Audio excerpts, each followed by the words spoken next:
this is Nick Nilsson, Mad Scientist of Muscle, and what I got for you today here is a great exercise for helping you blast through the sticking point of your bench press.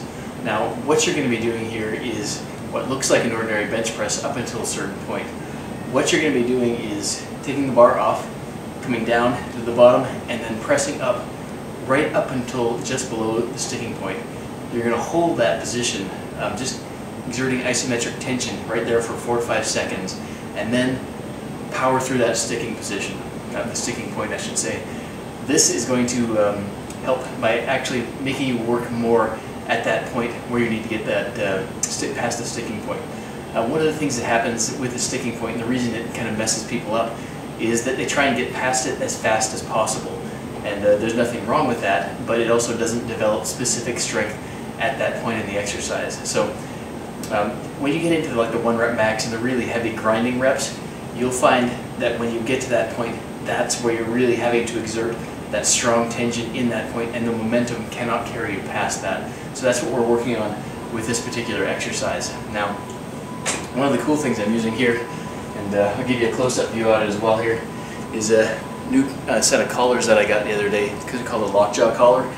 I'm using these because they actually work a whole lot better than the regular collars that I've been using, the spring collars. These you just slide on, snap down, and you're good to go, and they do not move. One of the things I found was sometimes with the spring collars is if you get a lot of weight on the bar, it kind of shifts a little bit and slides out progressively if you don't have a really tight enough spring on there. With these ones, they lock down. Very, very good stuff. So I'll show you just how easy it is to put on.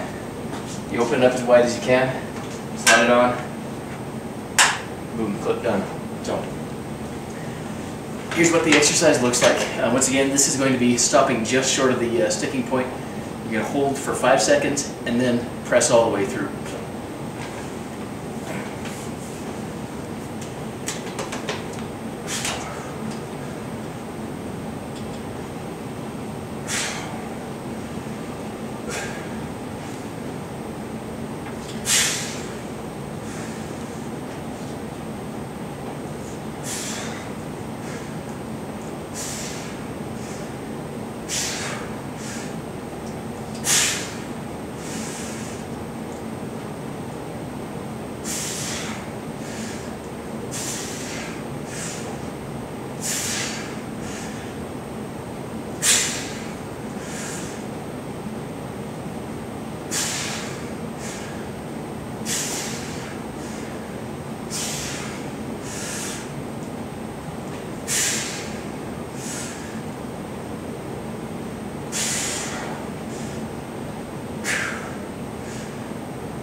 As you can see, when I'm doing this exercise, this is more of a training tool. I'm not using a very heavy weight on this. This is actually a very lightweight, more in tune with like what I use for a warm-up set. Once you kind of get the idea of how this works with the lightweight, then you can start progressing up in weight until you're really starting to feel where you're going to be challenging yourself to hold for 4 or 5 seconds. What we're trying to do here is not make you want to press quickly past that point. So you actually do want to use a fairly light weight so you feel comfortable holding and squeezing right at that position in the movement, and then power up to the top. So great exercise, great set of collars here if you want to get a pair. They're called lockjaw collars. I definitely recommend them. So that is the sticking point barbell bench press.